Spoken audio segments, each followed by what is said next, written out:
Hello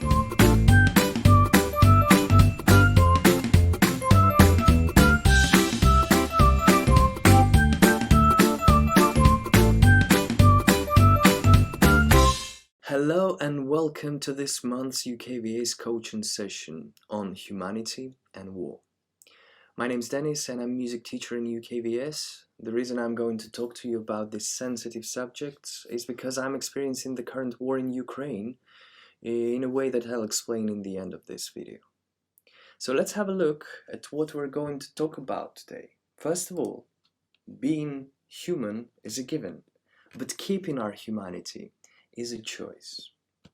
Now let's talk about the subject today's coaching.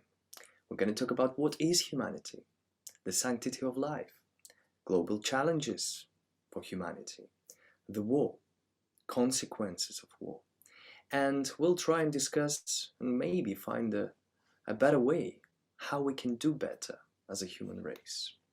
What is humanity? Humanity is a human race which includes everyone on Earth.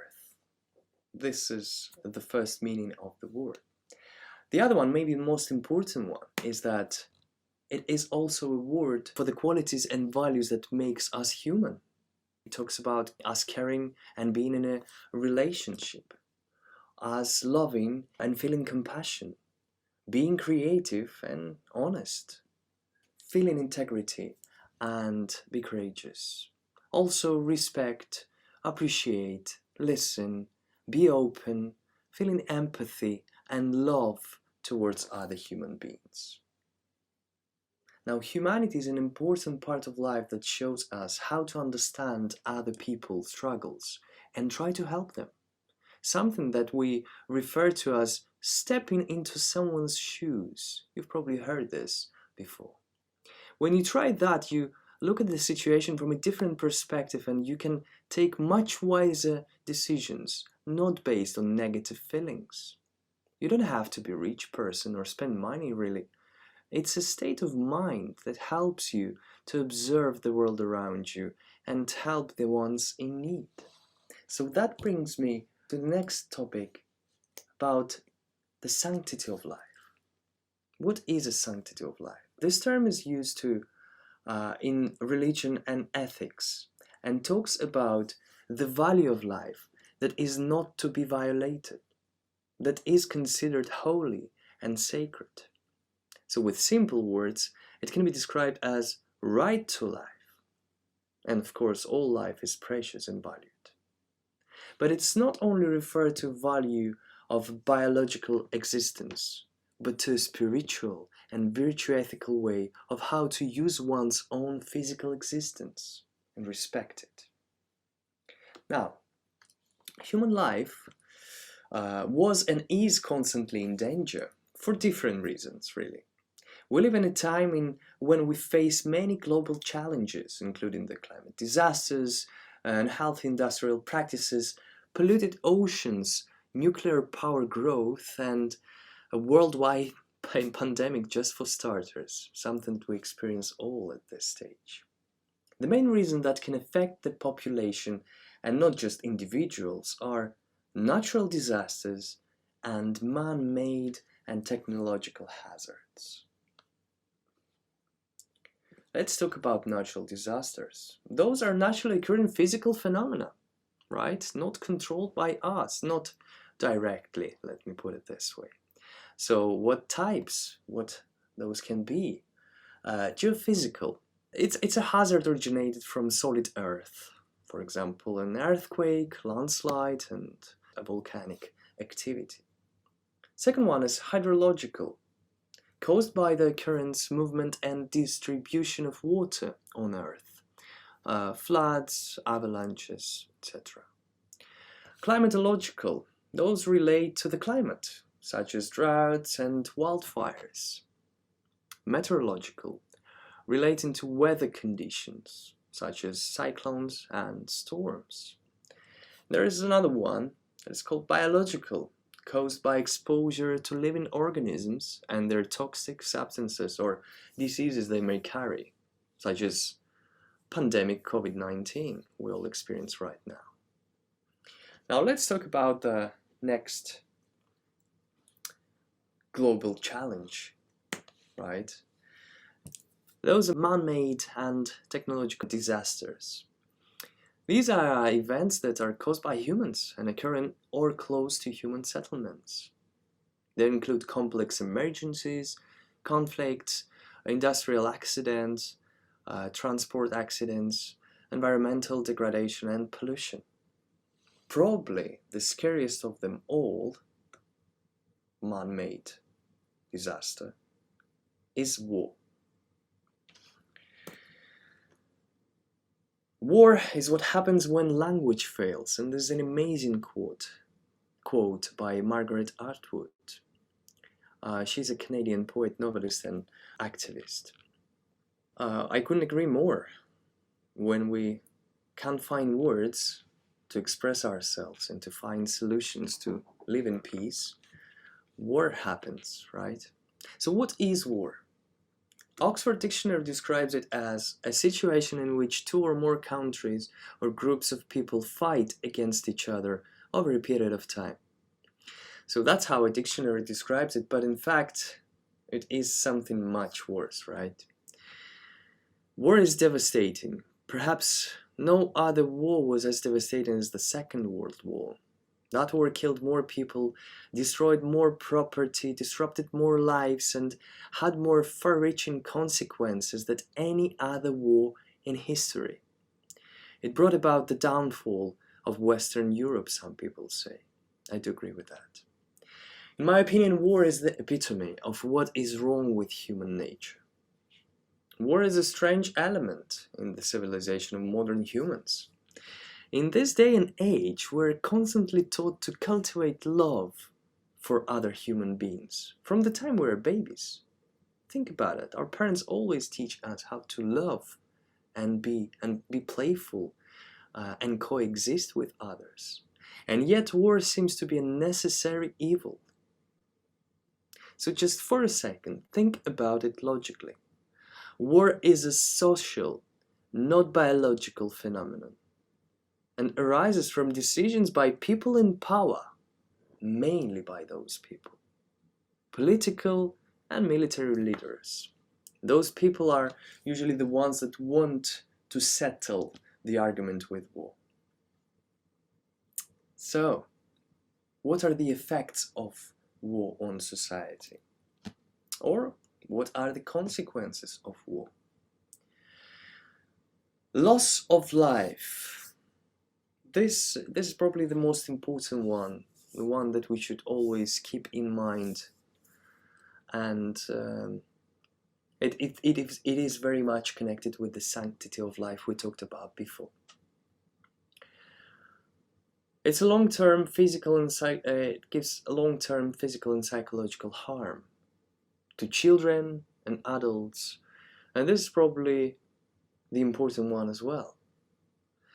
Also, those people suffer reduction in material and human capital, right? Another consequence of war, very negative one, is destruction of cities and the environment, right? Military activity has significant impacts on the environment.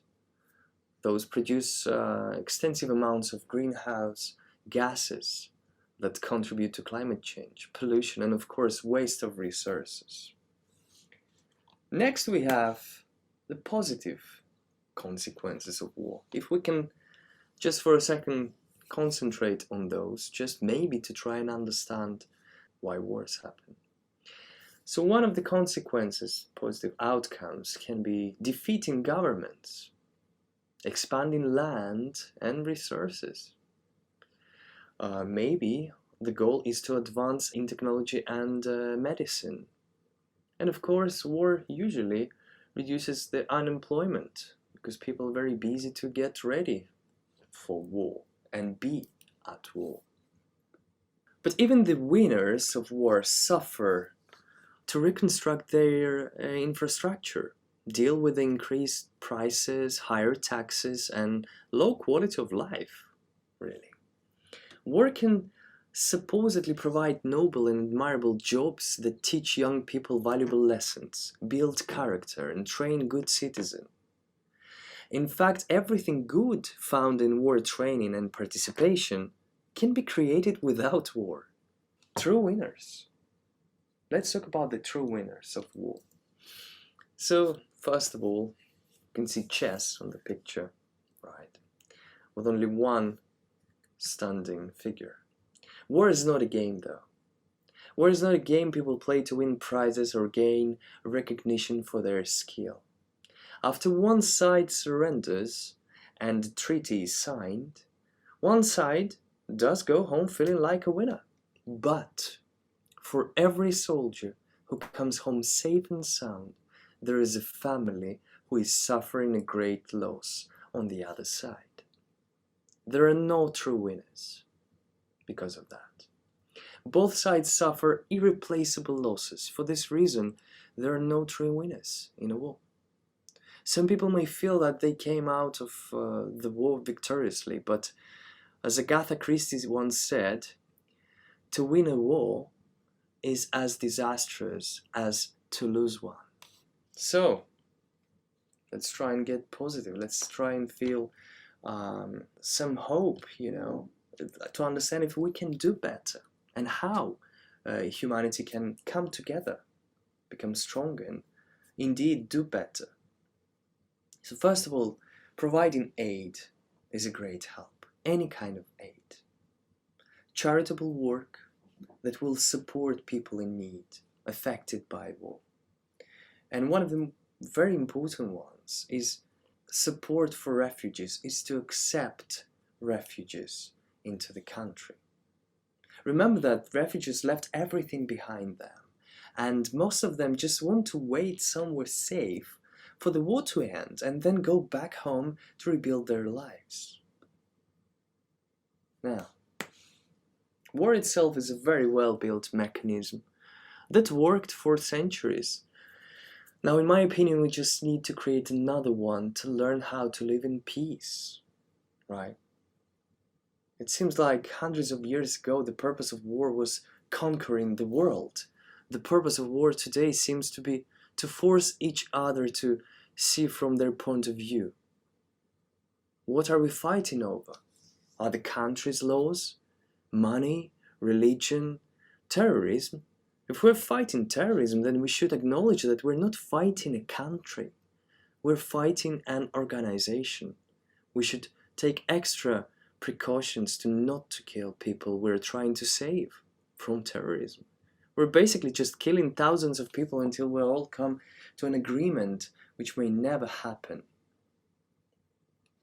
Now at this stage I would like to tell you my story. I am a Ukrainian. I was born there and raised there until my 17. So in reality I grew up with friends, kind of on the streets, playing, experiencing life, learning from each other, just coexisting. Now, those friends are in danger. Those friends are fighting for their country. I'm not there. I'm trying to help the way I can. I mentioned some ways of helping before, through aid, doing charity, accepting refugees, accepting families, giving them a chance to wait for and hope for better, right? Just want to say that there is countries with power that can destroy the human race at this stage. So why does anyone have the authority to say, you know what, that other country I have no moral control over isn't listening to me, so let's just end them? No one should have that kind of power. No one. War tactics have gotten more dangerous as years have gone by and technology has processed. But the reasons for the war changed. We're not trying to expand lands anymore. Those are the old school, old history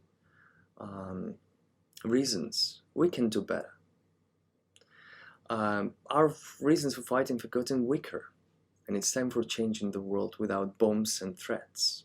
So it's time to communicate openly across borders and enforce what we think is right, without taking lives in the process. I truly believe that we can do better. And I would like to end with words from Dalai Lama that do not let the behavior of others destroy your inner peace. This is where it all starts from. People may feel or think different from you, but you are in power to be peaceful and do better. Show that you can and they can do better. Now, what I would like you to talk about with your family, Pa. So, what is your story? What is your story?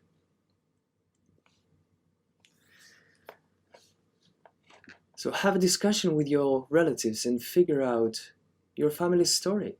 That's task number one. It's going to be a great discussion because, knowing your history is very important. Knowing your story is very important. You can build a better future based on that. Research other books to understand the war better. What do you think you have learned after this? So try to gain more information, maybe discuss with your friends and your parents about different reasons of war, and just make your own, create your own opinion.